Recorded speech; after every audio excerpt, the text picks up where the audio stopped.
अमरावतीतून एक दुःखद बातमी समोर आली आहे। स्वाभिमानी श्रमिक पत्रकार संघाचे प्रसिद्धी प्रमुख सुरेशराव दहिकर यांच्या पत्नी तसेच कोशिश द लता फाउंडेशनच्या संचालिका लताताई सुरेशराव दहिकर यांचं हृदयविकाराच्या झटक्याने निधन झालंय। त्यांच्या निधनामुळे अमरावतीसह पत्रकार आणि सामाजिक क्षेत्रात हळहळ व्यक्त केली जात आहे।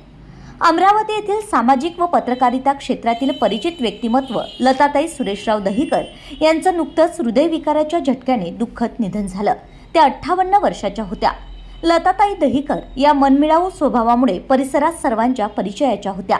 त्यांच्या मागे अंकुश आणि गौरव अशी 2 मुले असून त्यांच्या आकस्मिक निधनाने कुटुंबियांवर दुःखाचा डोंगर कोसळला आहे। स्वाभिमानी श्रमिक पत्रकार संघ महाराष्ट्र राज्य अमरावतीच्या वतीने त्यांना भावपूर्ण श्रद्धांजली अर्पण करण्यात आली आहे। यावेळी जिल्हाध्यक्ष संजय सरवटकर, कोषाध्यक्ष विदा पवार, वायम रामटेके, विजय हरणे, इंजिनियर उमेश शहारे, भाऊसाहेब सरकटे यांच्यासह अनेक पदाधिकाऱ्यांनी उपस्थित राहून श्रद्धांजली वाहिली आहे।